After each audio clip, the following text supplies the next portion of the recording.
Hello and welcome to Books of Blood. My name is John, and tonight I'm going to be bringing you a from worst to best ranking of the studio albums of the legendary singer-songwriter Kate Bush. Now, for me, myself, I am a new Kate Bush fan. In fact, to be honest with you, probably about 3 months ago, 4 months ago, I only had one Kate Bush record. I knew who she was. I actually remember that she had done an appearance on American television on Saturday Night Live back in, I believe, 1978. I believe she sang the song called Them Heavy People. I cannot remember what the other song was that she sang. But anyway, like I said, I'm a new fan. I actually had just one album up till about 4 months ago, maybe 5 months ago. I actually only had one album by Kate Bush. All right. And then I'm on YouTube, and some reason or another, I can't remember what it was, but her name came up. I don't know why. And I watched this 30-minute or 45-minute documentary on her, and I literally fell in love with her. I mean, I just fell in love with her personality. I fell in love with her music. I fell in love with her songwriting. I just literally fell head over heels in love with her. So what did I do? I just rushed out, or didn't rush out. I went online, ding, ding, ding, ding, eBay, hello, Amazon, hello. I ordered her studio albums. I ordered her live albums. I ordered anything I could get my hands on that didn't cost too much money. All right. So I'm a new fan. Now, if you're not familiar with her, Kate Bush, right now she is 62 years old. She just recently celebrated a birthday just this past July 30th. So she was born in 1958. She was born in a little place called Bexleyheath, England. All right. She was discovered, so to speak. She was discovered by David Gilmour of Pink Floyd. He heard her songs and stuff and decided to help her get a demo made. And then, of course, that led to getting an album made. One thing about her, actually several things about her. First of all, she is very reclusive. All right. I'm talking about very reclusive. She has only done like I said, her career started pretty much in 1978.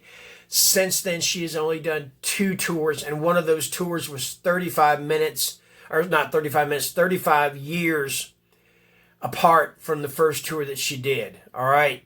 Another thing about her is that she's rather eccentric. I'm not going to lie about that. I mean, she is a very eccentric person, but she is also such a creative person.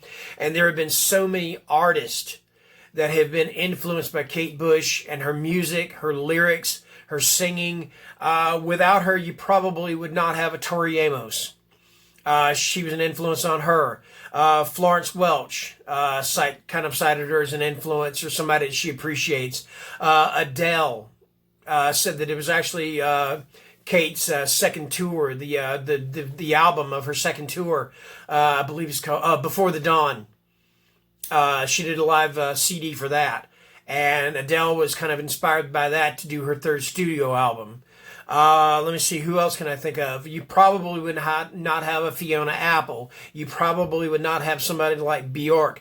Annie Lennox was influenced by her. Just so many people have been influenced by Kate Bush's music, and yet so few people outside of England or outside of Europe or whatever have actually heard of her. So that being said, I'm going to give you my ranking from worst to best of the studio albums of Kate Bush. Like I said, this is my ranking. If you are a fan of Kate Bush and I rank something you love a little too low or something you hate a little too high, I'm sorry about that, but this is my ranking. I'd love to hear your ranking on it. This particular video series it is something I do once a month. It is a side project. I'm still a book channel. I still love to do the book stuff and everything, but this and my once a month movie stuff, this is my little side project. So that being said, let's go ahead and get underway with a from worst to best ranking of the studio albums of Kate Bush. All right, here we go. All right, first of all, from 1993, I'm going to go with The Red Shoes. Now, this one is one that it was one where she kind of went more toward a pop oriented style. I think she wanted to make this one more of a more of an accessible pop album. And it just kind of falls short. I don't think it's as bad as a lot of people make it out to be. In fact, I think a lot of the songs here I really actually enjoy quite a bit that a lot of people didn't like. One of them is Rubber Band Girl. I know a lot of people talk about that one like it's a horrible song, and I don't agree with that. Now I'm going to open up. I got a few other songs here I want to talk about. Rubber Band Girl is I think it's a good one myself. Let's see, where is it? I cannot find it here. The Song of Solomon. That's another good one. I enjoyed that one too. All in all, this is not a bad album. None of her albums are bad albums. It's just that this one is just a little bit lesser of an effort than the rest of her stuff. All right? So yeah, we're going to go with Moments of Pleasure from 1993. All right?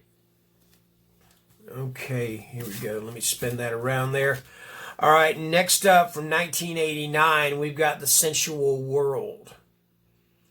And I love that cover. That's just a beautiful cover. Another thing about Kate Bush, I just think she's an absolutely beautiful lady. So, you know. All right, some of the songs on this one, The Sensual World, the title cut.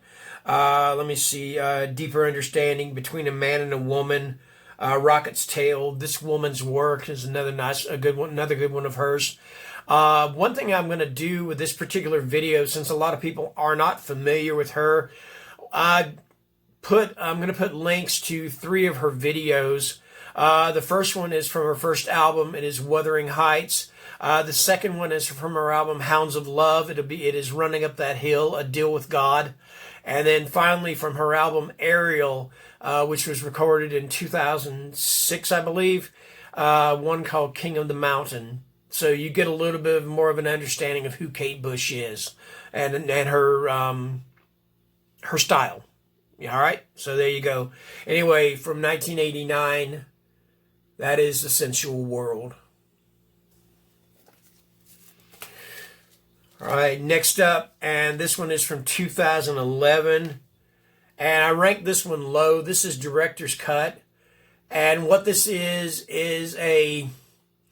these are a series of 11 songs. They are kind of remakes or remixes of songs from the albums A Sensual World and The Red Shoes. These are just different versions of those songs, and some of them are actually better than the other versions, and some of them not so much. So that's why I've got this one ranked a little bit on the low side also. You've got Flower of the Mountain. That was originally titled The Sensual World.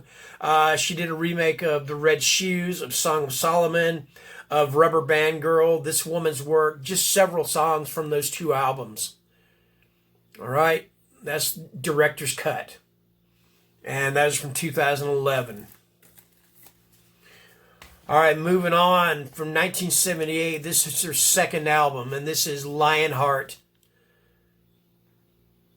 And this is actually, to me, this is a really good album. I'm not really sure why I ranked this one as low as I did, but it's got some really cool tracks on it. Let me see. Let me find it. Wow, that was a hit for her in England or abroad or whatever. She hasn't had hardly any hits here in America. In fact, I think the only song she had a hit with was Running Up That Hill, A Deal with God. All right. Let's see. Hammer Horror, that's a really fun one, and that's exactly what it's dedicated. It is dedicated to, you know, Hammer Films or Hammer Studios. That's what she's talking about in that song, Hammer Horror. And also the title track, Oh England, My Lionheart. But anyway, that is from 1978, her second album, Lionheart. Let me move a little closer to it. All right. Oh, dropped it. Sorry about that. There we go. Okay, also from 1978, and this is her debut album, and this is The Kick Inside. Now, there are 2 different album covers for this, and I think I got the Americanized cover. I'm not sure, but I think I did. This features her very first hit, which was Wuthering Heights. Now, the first time I heard Wuthering Heights, I heard it actually from Pat Benatar. In fact, I did not know that Kate Bush wrote the song until I was looking at the album credits on Pat Benatar's Crimes of Passion. and I saw it was written by Kate Bush. So I said, you know what? I want to hear the original version. The first time I heard the original version of Wuthering Heights, I hated it. I did. It's like, if you remember, if you ever saw Mr. Holland's Opus, and he was talking about the first time somebody gave him a John Coltrane album, and he took it home and he hated it. But then he listened to it again and again, and he started to develop a deeper understanding and appreciation for it. That's the way I was with Wuthering Heights. All right. Now, some other good songs on this album are The Man with the Child in His Eyes. Beautiful song. Beautiful song. James and the Cold Gun. Them Heavy People. The title cut, The Kick Inside. Ode to Be in Love. Kite. The saxophone song. Just so many really good songs in this album. And that is her debut album, The Kick Inside. All right, next up from 1980, we've got Never Forever. I believe this is her third studio album. And on this one, we've got Babushka, which was a hit for her in England. Let me see, The Wedding List, Army Dreamers, which is a really good one. Breathing, Blow Away for Bill. I believe the Bill she's talking about is a fellow by the name of Bill Duffield, and he was a technician that worked for her, and he died in an accidental fall during her first concert tour. All right, so I believe that's the Bill that she's talking about in the song Blow Away.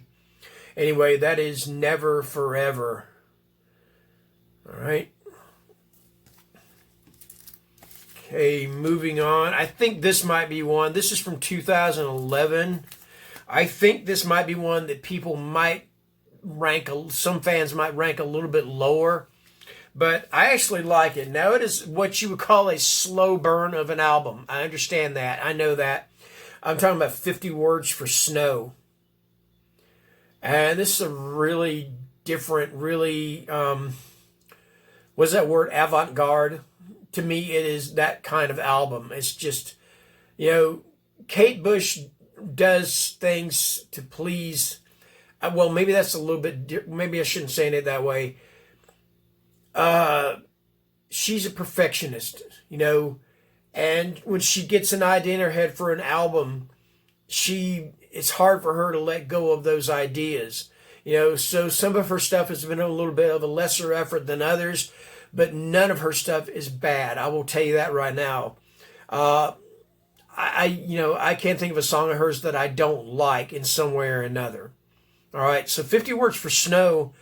You got, of course, title cut, Snowed In at Wheeler Street. Now, that's a duet with Elton John. It's actually really good. Wild Man, Lake Tahoe, Snowflake, Misty, Among Angels. It's not a long album. It's not a long list of songs. It's a fairly long album, but it's not as far as the song choices, there's not a lot of them. There's like 7 songs. That's it. All right, so that's 50 Words for Snow. Okay, moving on. All right, next up from 1982, we've got The Dreaming. And this one's actually really good. I think I ranked this one number 4. No, I actually ranked this one number 3, I believe. And on this one, you got Sat in Your Lap, There Goes a Tenor, Pull Out the Pen, Suspended in Gaffa, Leave It Open, The Dreaming, Night of the Swallow, All the Love, Houdini, and Get Out of My House. Now, Get Out of My House is the favorite of mine. In fact, it's my favorite song on this album. It is a very haunting, ghostly, ethereal sounding song. I love it myself. Anyway, that is The Dreaming from 1982. All right, we are down to the final 2. Number 2 is her 2-album set from 2005, and this is Ariel. Now, Disc 1 and Disc 2 are separated into 2 different suites. Disc 1 is a Sea of Honey. Disc 2 is a Sky of Honey. I think a lot of people might rank this one lower because it is just a little bit, I'm trying to think of the right word for it. It's a little bit too slow. Or it's maybe a little bit too slow for some people. Myself, I love it. Because personally, my interpretation of this is a woman writing about an idyllic lifestyle or way of life with her son and her significant other, in the countryside in England. Like I said, she's a very reclusive person. She doesn't, she barely keeps up with her, or she barely updates any of her social media. Kate Bush, like I said, is just so seclusive or reclusive. And to me, like I said, this is just a beautiful album about just living this peaceful life with your child and with her significant other. All right. And this is Ariel. Some of the songs on this one, let me open this one up here. King of the Mountain, which is actually about Elvis, who of course was in his later years another reclusive person. Let me see some of the other ones. Birdie, which is a dedication to her son, Birdie. Let me find this one. Mrs. Bartolozzi is a good one. How to Be Invisible. It's a good one. A Choral Room. And that's just from side one. Side two, or disc two is just absolutely beautiful. It is just I don't know how to describe it. It's just gorgeous to me. You've got Prelude, An Architect's Dream, The Painter's Link, Sunset, Somewhere in Between, Nocturne, and the title track, Ariel. Yeah, it's just, to me, like I said, this is just a beautiful album to me. I love it. I absolutely love it. So, number one. This one is probably her most well-known album. In fact, I do believe it was a little bit of a hit here in America. But then after that, not, the rest of her stuff, not so much, which is, to me, a shame. I really hate that. But I'm talking about from 1985. I'm talking about Hounds of Love. Everything on this album comes together perfectly. I mean, it is just a fantastic album from first song to last. There's not a weak track on this album. So you got two sides separated. You got the Hounds of Love side on side one and the Ninth Wave side on side two. All right, so Hounds of Love side, you got Running Up That Hill, A Deal with God. You got Hounds of Love. You got The Big Sky. By the way, Hounds of Love actually references the movie Curse of the Demon. It actually has a quote from that. It's in the trees. It's coming. That's the quote from it. Mother Stands for Comfort and Cloud Busting, which is another really excellent song of hers. The Ninth Wave side and Dream of Sleep, Under Ice, Waking the Witch, Watching You Without Me, Jig of Life, Hello Earth, and The Morning Fog. Like I said, the reason I rank this album as number one on her list as her absolute best is because it is just a perfect album. It is a fantastic album. I love this. I love this album, Hounds of Love. So there you have it. That is my ranking of the studio albums of Kate Bush. I hope you enjoyed watching this video. Like I said, this is something I do once a month. I've got other artists I'm going to do worst to best rankings on. I'm sorry, I hate to keep getting tongue-tied here. Sorry about that. Some of the artists that I'm going to be do rankings on are the Eagles, Led Zeppelin, Pink Floyd, Neil Young. His and a few others are going to be kind of like my top 5 favorites because they have such extensive discographies. So I'm going to try to just kind of break those down into top 5s. Elton John, just to name a few. All right. So I hope you're enjoying this, and I thank you for watching. And good night.